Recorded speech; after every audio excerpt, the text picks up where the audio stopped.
하나님의 말씀은 우리 창세기 우리 3장을 다 같이 한번 보도록 하겠습니다. 창세기 3장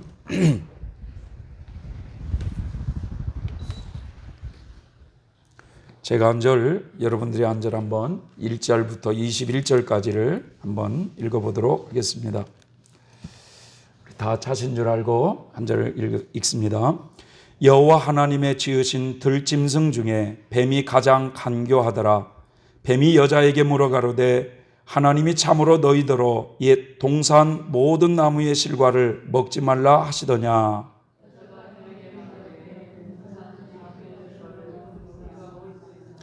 동산 중앙에 있는 나무의 실과는 하나님의 말씀에 너희는 먹지도 말고 만지지도 말라 너희가 죽을까 하노라 하셨느니라. 너희가 그것을 먹는 날에는 너희 눈이 밝아 하나님과 같이 되어 선악을 알 줄을 하나님이 아심이니라.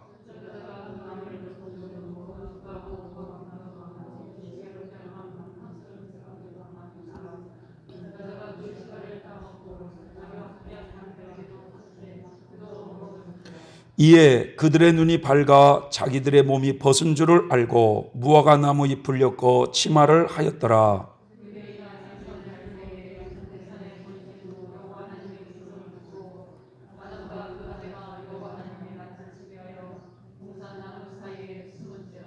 여호와 하나님이 아담을 부르시며 그에게 이르시되 네가 어디 있느냐.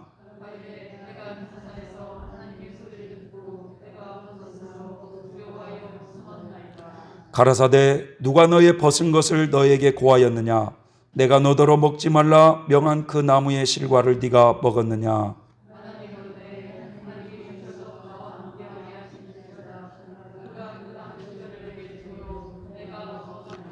여호와 하나님이 여자에게 이르시되 네가 어찌하여 이렇게 하였느냐. 여자가 가로되 뱀이 나를 꿰므로 내가 먹었나이다.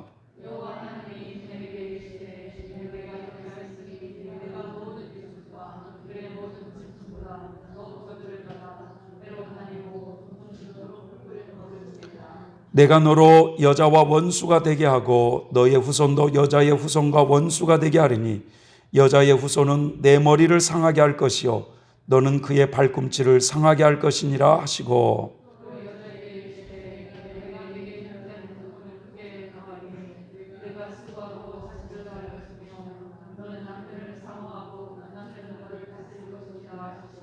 아담에게 이르시되 네가 너의 아내의 말을 듣고 내가 너더러 먹지 말라 한 나무 실과를 먹었은즉 땅은 너로 인하여 저주를 받고 너는 종신토록 수고하여야 그 소산을 먹으리라.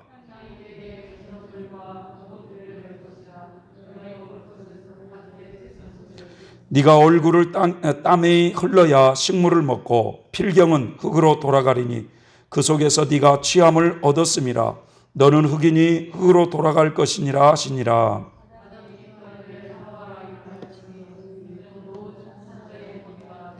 (21절이요) 여호와 하나님이 아담과 그 아내를 위하여 가죽옷을 지어 입히시니라. 아멘.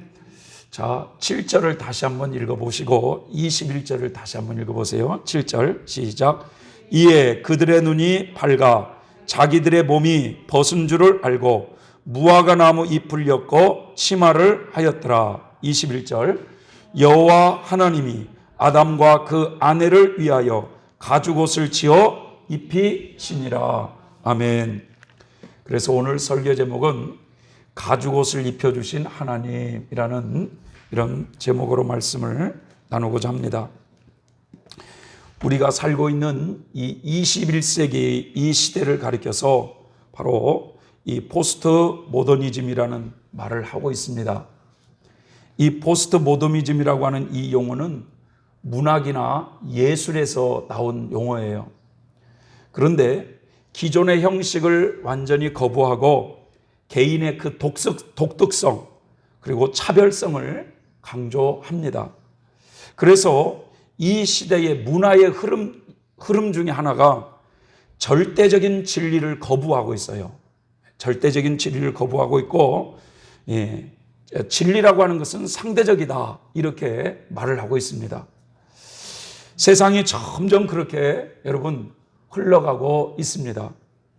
그러다 보니까 이제 꼭 기독교만이 참된 진리요, 참된 길이다라고 말하지 말고 타 종교들도 궁극적으로는 신을 향하여 가고 있으니까 다른 종교도 인정할 줄 알고 포용할 줄 아는 이 포용주의 혹은 종교다원주의로 흘러가고 있습니다. 미국에 이 정상적인 교회를 다니고 있는 그런 성도들 중에 58%가 동성 결혼이 법적으로 인정되는 것이 옳다고 생각하고 있다고 말씀하고 있답니다. 네. 여러분 기독교인의 58%가 동성 결혼을 합법화해야 되지 않느냐 이렇게 동조하고 있다는 거예요. 오늘날 문화적인 흐름이 이 동성 결혼이 정상적인 것처럼 보이고 동성 결혼을 반대하는 사람들은 사회적 지탄을 받아서 이상한 사람처럼 이렇게 보여지고 있기도 합니다. 여러분, 남자와 남자끼리 결혼하는 것이 그냥 합법화돼야 될 것 같습니까? 네? 여자와 여자끼리 결혼하는 것이 그냥 법으로 합법화되는 것이 맞을 것 같습니까? 네?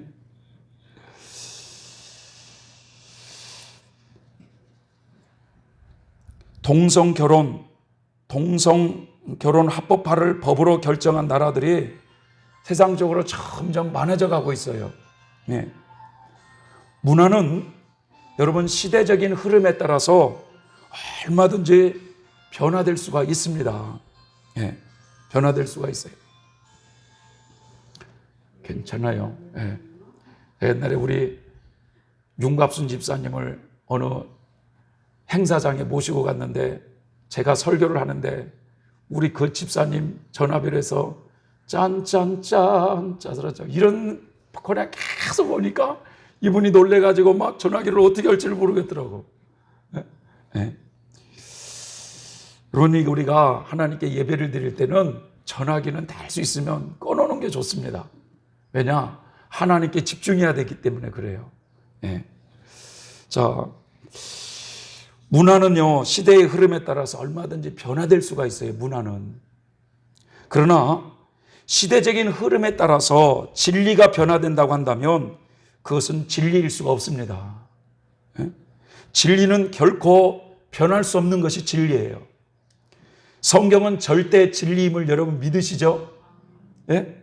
절대 진리는 하나님밖에 없음을 믿으시죠? 예? 예. 예수님은 말씀하셨습니다. 요한복음 14장 6절에 내가 곧 길이요 진리요 생명이니 나로 말미암지 않고는 결단코 아버지께 올 수가 없다. 그러니까 참 세상 사람들이 듣기에는 이 말이 죄송한 말이지만 예수님 외에는 다른 길이 없다 이거예요. 아무리 세상 사람들이 기독교인들을 고집불통이다, 자신들의 종교만이 최고라고 한다 이렇게 비웃는 말을 해도 여러분 절대 진리는 예수 그리스도밖에 없어요. 예수님은 결단코 나를 통하지 않고는 아버지께 올 자가 없다고 선언했어요. 포스트 모더니즘이라는 이 시대는요, 절대 진리를 지금 사람들은 부정하고 있고 그러면서 이해와 포용을 중시하면서, 좋은 말 같죠? 이해와 포용을 중시하면서 특히 동성 결혼을 합법화해야 한다고 주장하고 동성애자들을 포용해야 한다고 주장하고 있습니다. 사탄은 아주 그럴싸하게 이 문화적인 흐름을 타고 사람들의 마음속에 침투하고 여러분 사람들을 그렇게 이끌어가고 있지만 천국으로 가는 길은 여러 길이 아니라 오직 하나 길이에요. 어느 감리교 젊은 목사는 동성애자들이 모인 곳에 가서 그들의 모임을 축하하는 축도를 해주는 목사도 있어요.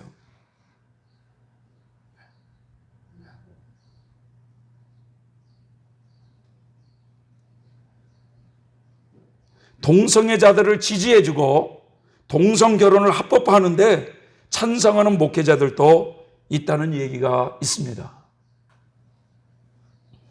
여러분, 진리를 희석시키는 목회자가 되어서는 아니 될 줄 믿습니다. 사람들이 싫어해도 목회자는 진리를 바르게 전할 줄 알아야 돼요. 과거에 저희 교단에서 좀 활동하시다가 지금은 이제 타 교단으로 가신 목사님이 계셨어요. 근데 지금은 이렇게 목사님이 되셨지만 이분이 과거에 장기 금식 중에 입신 체험을 한 경험을 했어요. 그래서 이분이 이제 천국에 입신 체험을 해가지고 참 다양하게 하나님이 보여주신 것이 있는데 그 중에 이런 내용이 나옵니다. 어떤 교역자가 설교를 하는 모습을 보여준 거예요. 하나님이 지금 목회자가 설교를 하고 있는 그 모습을 보여주는데 그 목사님의 그 설교를 하는 그 입에서 파리가 막 나오는 거예요. 파리가. 아니, 왜 저 목사님에서 파리가 나오지? 굉장히 그랬는데 그 이유는 목사님이 설교를 하시는데 여러분, 세상적인 이야기나 진리를 왜곡하는 얘기들을 할 때 그 목사님에 의해서 파리가 나오는 것으로 하나님이 보여주시더라는 거예요. 순수한 빛에 대한 진리를 말하지 못하고 진리를 조금 왜곡해서 전하게 되면 어떤 때는 말이죠, 그렇게 밥에다가 파리가 덕지덕지 붙어있는 이런 것을 성도들에게 먹이는 이런 모습으로 보여주는 경우도 있고, 어느 때는 말이죠, 뱀 껍질 있잖아요. 뱀 껍질. 이 뱀 껍질을 딱 벗겨가지고 마치 다른 고기인 양 성도들에게 먹이는 그런 모습으로 보여주기도 한다는 거예요. 그러니까 뱀 껍질을 벗겨가지고 뱀고기 가지고 말이죠. 뱀고기 가지고 보통 무슨 소고기니 무슨 돼지고기인 것처럼 사람들에게 먹여주는 모습으로 그렇게 보여주기도 하고, 파리가 말이죠, 밥에 더덕더덕 붙어있는 그런 모습으로 보이기도 하고, 하나님이 그렇게 다양하게 보여주신다 이거예요. 어디 목사님의 설교뿐입니까 여러분? 이분이 또 다른 장면을 또 보셨는데, 성도님들이 하나님께 예배를 드리는데 찬송을 부르는 그 모습을 자세히 보여주시는데, 성도들이 하나님께 찬양을 드리는 게 아니라 가만히 들어보니까 유행가를 부르고 있더래요. 아니, 이게 웬 사건입니까? 라고 또 물었더니 그것은 찬송을 진정으로 부르지 않기 때문에, 그 가사를 신앙 고백으로 온전히 부르지 않기 때문에 하나님께서 보시기에는 유행가로 부르는 것으로 볼 수밖에 없다라는 거예요. 오늘날 대부분이 저렇게 찬송을 하고 있다라고 하나님이 말씀을 해 주시더랍니다, 여러분. 그러니까 겉으로는 말이죠, 아무리 곡줄을 잘 맞춰가지고 그 목소리가 좋고 그렇게 불러도 딴 생각하면서 여러분 그렇게 부른다면 정말 그 가사의 내용에 우리의 신앙 고백을 실어서 거기에 그 가사에 눈물을 흘렸습니다 라고 하면은, 눈물을 흘리지 않고 불렀다면 회개하면서 불러야 진짜 찬송인데, 진정으로 찬송을 부르는 사람이라면 그렇게 해야 되는데, 근데 찬송은 잘 부르는데 하나님께서 보시기에는 세상 유행가를 부르고 있는 그런 모습으로 보이더라는 거예요. 그러니 여러분, 그 찬송을 부르고 있는 그 순간이 하나님 나라의 상급으로 올라가겠습니까 여러분? 심지어는 말이죠, 성도들이 또 헌금하는 헌금 봉투까지 또 보여주시더래요. 헌금 봉투까지. 한 번은 이렇게 헌금을 성도들이 해가지고 이 헌금 봉투가 너무 새 거잖아요. 새 거니까 이걸 좀 다시 재사용해야 되겠다 하면서 저기 이렇게 딱 이렇게 올려놓는데 하나님이 그걸 금하시더라는 거예요. 한 번 사용한 그 헌금 봉투를 다시 올리지 말라고 가르쳐 주신 거예요.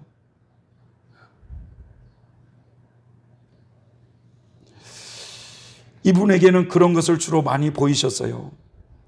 이런 간증을 우리가 참고한다고 할 때 여러분, 진리를 엉뚱하게 전하고 세상 노래를 해가면서 진리를 희석하면 하나님은 무당 푸닥거리 하는 모습으로 보여주는 경우도 있어요. 그러니까 여기에서 설교를 하는 목사나 여러분들이 이 자리에서 하나님께 예배를 드리는 모습이나 하나님은 불꽃 같은 눈으로 다 감찰하셔서 하나님 나라의 상급으로 올라갈지 올라가지 않을지 그 순간순간을 하나님은 체크하신다는 사실을 알아야 됩니다. 믿습니까, 여러분? 네?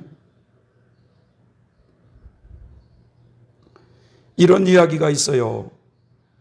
제가 종종 이야기합니다만 어느 집사님께서 기도원에 딱 가서 거기서 기도하려고 눈을 딱 감으니까 아니 그 환상에 말이죠. 환상에 이 강대상에 무당에 춤을 추고 있는 모습이 딱 환상으로 보인 거예요. 이분은 깜짝 놀래가지고 아이고 왜 어떻게 하나님의 성전에서 무당이 춤을 추는가 얼마나 놀랬겠어요 여러분. 이것은 무엇을 의미하느냐, 이 교회 강단을 통해서 순수하게 하나님의 말씀이 선포되지 못하고 세상적인 이야기나 기복적인 이야기를 많이 하게 될 때 하나님은 무당이 굿하는 모습으로 보일 수도 있다라는 거예요.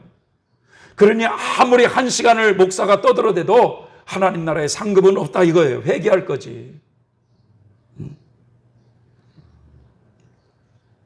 그래서 여러분 이 강단에서 하나님의 밝은 빛이 증거되지 못하고 희석 섞여서 세상적인 것과 대충 섞어서 말을 이렇게 여러분들에게 말씀을 선포하면 여러분들은 그 영적인 양식을 먹지만 그 양식에는 여러분 파리가 싸놓는 똥도 있을 것이고, 이해되십니까?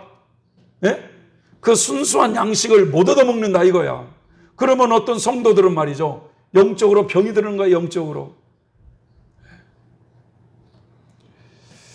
성경은요 헛된 소금수에 빠지지 말라고 경계하고 있습니다.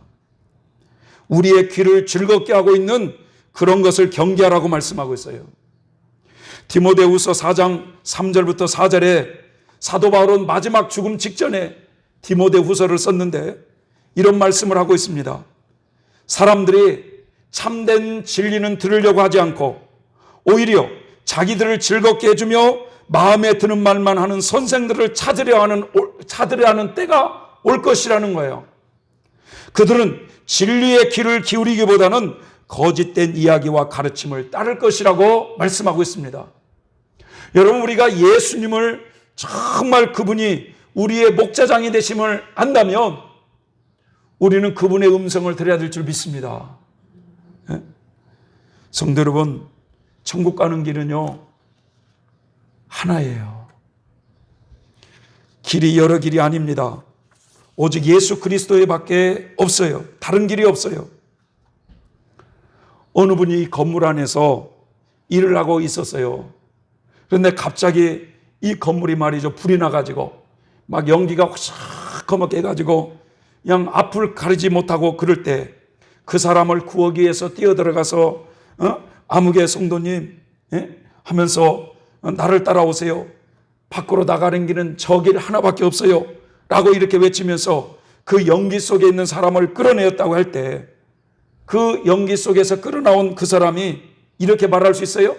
왜 길이 하나밖에 없느냐고 불평할 수 있습니까 여러분?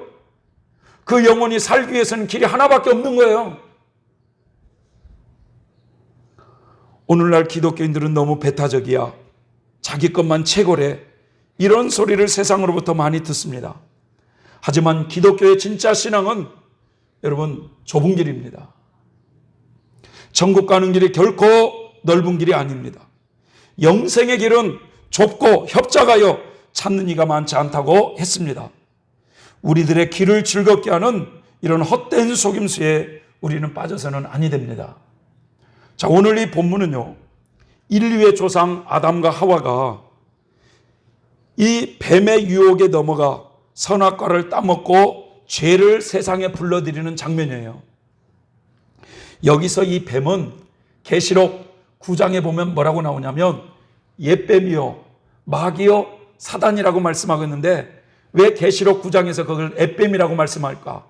아담과 하와를 유혹했던 그 뱀이 옛뱀이었다 이거예요. 옛뱀.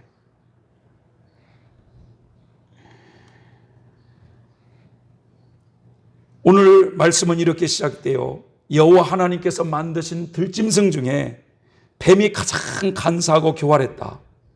그 어느 날 뱀이 여자에게 다가와서 이렇게 말을 하는 거예요. 하나님이 정말로 동산 안에 어떤 나무의 열매도 먹지 말라 하시더냐. 하나님이 분명히 이렇게 말씀하지 않았거든요. 그런데 이 사단은 하나님이 정말로 동산 안에 있는 모든 나무의 열매를 먹지 말라고 하시더냐? 라고 물었어요. 그러자 그 여자가 뱀에게 대답하길, 동산 안에 있는 나무의 열매는 먹을 수가 있어. 하지만 예수님, 하나님께서는 동산 가운데 있는 나무의 열매는 먹지도 말고 만지지도 말래. 그렇지 않으면 너희가 죽을 것이래. 이렇게 말씀하셔서, 그러자 뱀이 또 여자에게 말합니다. 너희가 죽지 않아. 하나님은 너희가 그 나무의 열매를 먹고 너희의 눈이 밝아지면 너희가 하나님같이 될까 봐 그렇게 말하는 거야. 그 사단의 말을 들은 여자가 그 소리를 듣고 나서 그 나무의 열매를 보니까 얼마나 그것이 먹음직스러워 보이는지, 보기에도 아름다워 보이는지, 게다가 그 열매는 사람을 지혜롭게 해줄 것 같은 그런 모습으로 보이더라는 거예요. 그래서 이 여자는 그 열매를 따서 먹고 그 열매를 자기 남편에게도 줍니다. 그래서 남편도 아무런 생각 없이 그걸 먹어요. 그러자 두 사람의 눈이 밝아졌어요. 그러자 그들은 자신들이 벌거벗고 있다는 것을 깨닫고 즉시 무화과 나무 잎을 엮어서 부끄러운 모습을 가립니다. 하나님께 죄를 짓고 난 다음에 자신들의 부끄러운 모습을 자신들 스스로 무화과 나무 잎으로 가렸다는 거예요. 이때 그들은 하나님께서 동산을 거느시는 그 소리를 듣고 난 다음에 아담과 하와는 하나님의 낯을 이제 피하기 시작하며 동산 나무 사이에 숨었다고 말씀하고 있어요.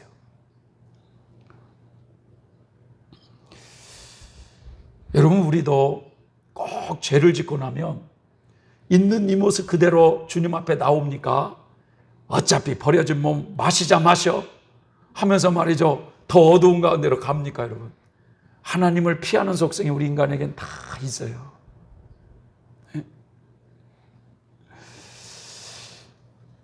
여호와 하나님께서 아담을 부르십니다. 아담아, 아담아, 네가 어디 있느냐? 아담이 대답하길, 제가 하나님의 소리를 들었지만 벌거벗었기에 두려워서 숨었습니다.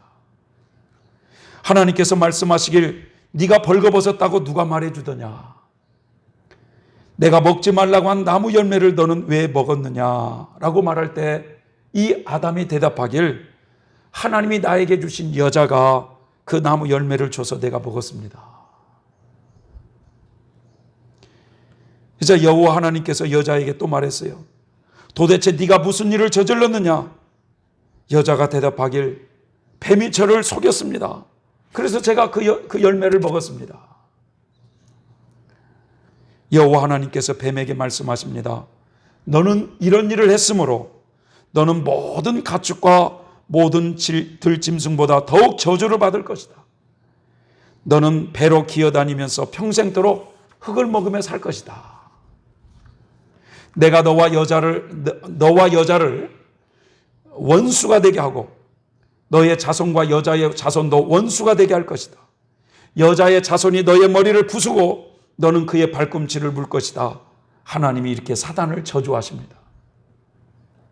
그러고 난 다음에 하나님이 여자를 저주하셔요. 여자에게는 어떤 심판을 내리시느냐? 너는 이제 아기를 가지게 될 때 고통 가운데에서 아기를 낳을 것이라는 거예요. 고통 가운데서 아기를 낳을 것이다. 그리고 네가 남편을 지배하려고 하지만 남편은 너를 다스릴 것이다. 이 여자들은요, 해산의 이 고통이 참 엄청나죠. 그죠? 네? 그러지 않습니까? 김재 집사님, 해산의 고통이 얼마나 심합니까? 김재 집사님, 남편을 주물르려고 그러잖아요. 그런데 이미 창세기에 선언됐어요. 남편은 너를 다스릴 것이다. 그러니까 여자는 남편 아래 순복하는 이게 되어 있어요. 이게 순서야, 순서. 또 하나님께서 아담에게 심판하셔요. 너는 너의 아내의 말을 듣고 네가 너에게 먹지 말라고 한 그 나무의 열매를 먹었기에 너로 인해서 땅이 저주를 받을 것이다. 그래서 여러분, 땅이 저주를 받아서 계속 그 가시와 엉겅퀴를 내는 거예요. 땅이 저주를 받아가지고. 땅은 말이죠, 비료를 안 줘도 왜 이렇게 쓸데없는 푸른 자주 나는지. 그러면서 뭐라고 말씀하냐면, 너는 밭의 채소를 네가 먹을 것인데 너는 그것을 먹기 위해서는 땀을 흘려야 될 거라는 거예요. 땀을 흘려야 된다. 그러면서 결국은 열심히 일을 하다가 마침내 흙으로 너는 돌아갈 것이다. 너는 흙이니 흙으로 돌아가라. 그러니까 말이죠, 이 남자들이 한 가정을 이뤄서 책임을 질 때는 남자들은 땀을 흘리게 되어 있어요. 땀을 흘리게. 이 땀을 흘리지 않고 비정상적인 방법으로 무슨 주식을 사가지고 무슨 복권을 사가지고 또 무슨 그런 일확천금을 노리는, 이것은 성경적이지 않아요. 우리가 열심히 땀을 흘려서 일해야 하나님이 주신 그 분복으로 감사하며 살아가는 거예요. 이렇게 말씀을 하신 주 하나님은 동물 가죽으로 옷을 만들어서 아담과 그의 아내에게 입혀주었다는 내용이에요. 오늘 우리들이 유심히 볼 것은, 여러분, 이 아담과 하와가 사탄의 유혹으로 죄를 지었을 때 그들은 무화과 나무 잎을 엮어가지고 자신들의 부끄러움을 가렸어요. 아담과 하와는 자신들 스스로 만든 옷으로 죄를 덮을 수 있을 줄로 생각했습니다. 그런 아담과 하와에게 하나님은 친히 동물 가죽으로 옷을 만들어 가지고 여러분, 아담과 하와에게 친히 입혀주었다는 거예요. 가죽 옷을 만들어 인간에게 입혀주시는 하나님이시라는 거예요. 이 구절은요, 최초로 죽음을 나타내고 있습니다. 하나님은 아담과 하와의 그 죄를 해결하기 위해서 그분 자신이 창조하신 동물을 죽여야만 됐어요. 그래서 가죽으로 옷을 만들어 인간에게 입혀주십니다. 역사상 첫 죽음은 여러분 이렇게 희생적인 죽음이었다는 거예요. 죄의 값을 치르기 위해서 무고한 짐승이 죽었습니다. 하나님은 아담과 하와를 위해서 이 짐승을 제공해 주었어요. 이것은 앞으로 인간이 죄를 지을 때 그 죄값을 치르기 위해서 짐승이 희생된다는 사실을 암시하고 있는 것입니다. 낙원에서 쫓겨난 후에 이제 아담과 하와는 땀을 흘리면서 살았어요. 그러면서 두 자녀가 생겨납니다. 하나는 가인이요, 하나는 아벨입니다. 그런데 이 가인은 농사를 짓는 사람이었고 아벨은 양을 치는 사람이었는데, 어느 날 이 두 자녀가 하나님께 제물을 드리는데 가인은 농산물을 가지고 하나님께 제물을 드려요. 또 아벨은 양의 첫 새끼를 하나님께 드립니다. 그런데 이 두 제물을 하나님이 받으시면 좋을 건데 가인의 제사는 받지 않으시고 아벨의 제사만 받으셔요. 그래서 이 사건으로 인해서 형이 동생을 돌로 쳐 죽이는 최초의 살인사건이 일어나요. 많은 사람들이 그렇게 증거합니다. 하나님께서 왜 가인의 제사를 받지 않았을까? 왜 하나님께서 아벨의 제사만 받으셨을까? 어떤 사람은 이렇게 얘기해요. 가인은 하나님께 감사하는 마음이 없었다. 또한 가인은 하나님께 제물을 드릴 때 믿음으로 드리지 않았기 때문에 하나님이 받지 않았다. 반면에 아벨은 믿음으로 드렸기 때문에 하나님이 받으셨다고 하는 그런 설교를 여러분 많이 들어보셨죠? 그러나 여기서 말하고자 하는 것은 그게 중요한 게 아닙니다. 인간이 죄를 지을 때 여러분 그 죄 문제를 해결하기 위해서 하나님의 짐승의 제물을 받겠다고 하는 이 복음이 창세기에 이미 나온 거예요. 그래서 이제 구약 시대에 모세 율법에는 수많은 제사들이 있는데 이는 하나님이 사람들의 그 죄를 계속해서 상기시키기 위해서 명령하시는 것들이었어요. 구약의 제사는 끝없이 드려야 되는 제사였습니다. 그 중에서 이스라엘 전체의 죄를 위해서 가장 큰 제사가 있는데 그 속죄일 제사예요. 그게 바로 레위기 16장에 나오는 제사입니다. 1년에 딱 한 번 유대의 대제사장은 성전에서 가장 거룩한 곳, 하나님이 거하신다고 하는 지성소에 그 짐승을 잡아서 그 짐승의 피를 가지고 들어가게 되어 있어요. 그런데 이 유대의 대제사장은 죄인이기 때문에 먼저 자신의 죄를 속량하는 제사를 드리는데 숫송아지로 제물을 먼저 잡아가지고 드려요. 그러고 난 다음에 백성들을 위한 속죄의 제사를 드릴 때는 염소의 피를 가지고 들어갑니다. 레위기 17장 11절에 보면 육체의 생명은 피에 있음이라 내가 이 피를 너희에게 주어 제단에 뿌려 너희의 생명을 위하여 속죄하게 하였나니 생명이 피에 있으므로 피가 죄를 속하느니라. 피가 없이는 죄를 속할 수가 없는 거예요. 그래서 이 죄값을 치르기 위해서 무고한 짐승이 희생이 되는 것입니다. 이 구약에서 여러분들 잘 알다시피 여러분 제물로 바쳐진 짐승은 흠이 있어야 됩니까? 없어야 됩니까? 흠이 없어야 돼요. 흠이 있는 제물은 받지를 않으셔요. 구약시대의 제사제도는요, 이 말씀을 잘 기억해 보세요. 구약시대의 제사제도는 우리 안에 속죄해야 할 실제적인 죄가 있다는 사실을 계속해서 상기시키기 위한 제사의 모형이에요. 네? 다시 한번요. 구약의 제사의 제도는 우리 안에 속죄해야 될 죄가 있다는 사실을 계속해서 상기시키기 위해서 마련된 것이다. 그래서 구약시대에는 예수 그리스도라고 하는 이 성자 하나님은 여러분 하나님 안에 감추어져 있고 드러나지를 않습니다.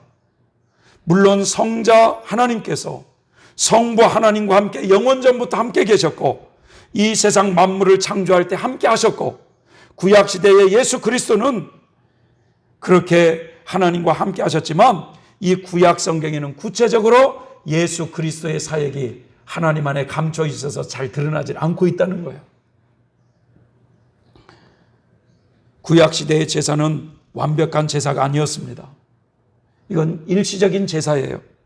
그래서 성자 하나님께서 이 땅에 인간의 모습으로 오신 목적은 이제